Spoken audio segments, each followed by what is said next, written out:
At 2 in the night, the strong wind outside was blowing the trees, making them rustle constantly, occasionally interspersed with lightning. Through the window of the morning hall, one could see the twisted appearance of the trees outside. It added a strange and eerie atmosphere to the morning hall. The funeral hall was converted from an abandoned factory. It is said that the section near the Yangtze River was a mass grave, so the area is also called Old Street by the locals. The town's economic development zone is located several kilometers away from the Old Street. So now very few people live in the Old Street, as everyone has moved to the more lively economic development zone. Few people live near the abandoned factory. The busiest place can only be by the Yangtze River, where large trucks transport river sand. The four of us kept vigil in the mortuary: my father, mother, me, and my aunt's daughter.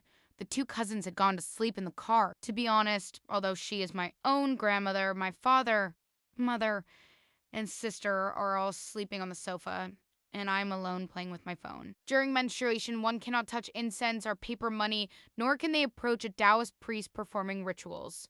These few days, when I go home, I'm in charge of collecting money and registering names. In the future, it will be necessary to return the favor. This has become a regret of our generation. Lightning was still flashing outside, but fortunately, there was no thunder.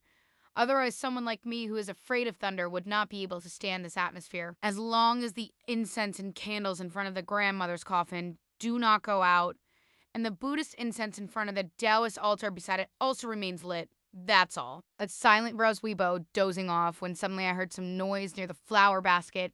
Scared, I jumped in surprise, quickly raised my ears to listen.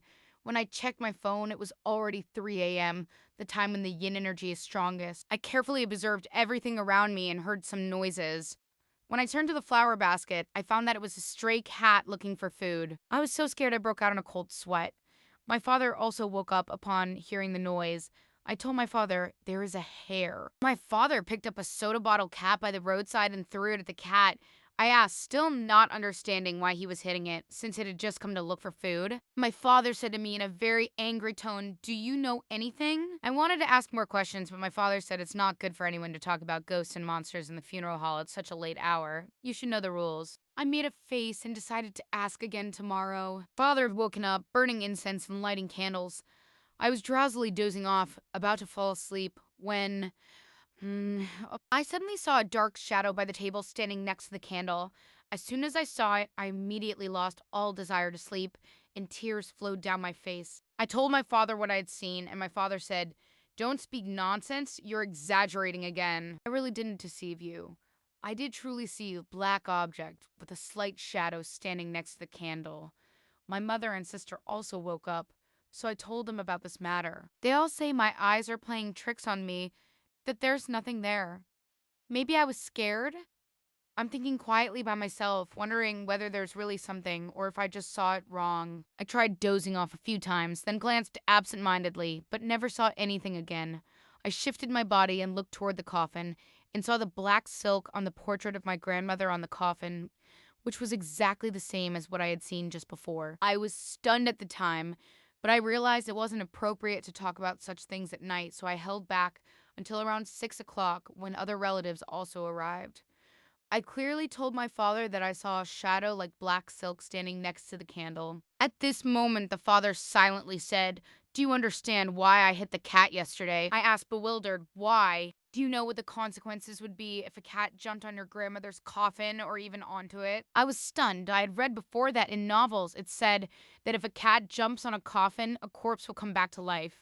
But novels are just novels. How could you be sure it's true? I asked my father back. Father said if you really jumped down, what would be the consequences? Could you really bear them? I always felt there was something more in my father's words, so I immediately searched on Baidu for the term cat jumping over a corpse.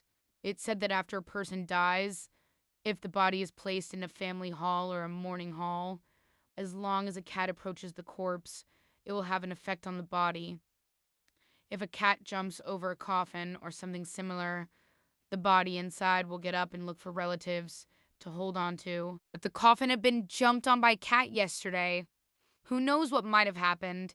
The consequences would have been beyond our ability to bear. Like China's feudal superstitions and traditional culture, they are closely related. No one can prove they are all false, but no one can prove they are all true either. Like myself, I have always been somewhat doubtful about ghosts and such things. I can say that I have indeed never clearly seen such things, but if I say I don't believe in them, there are many things that science cannot explain. China is a very mysterious country, and only time can provide the answers to these things.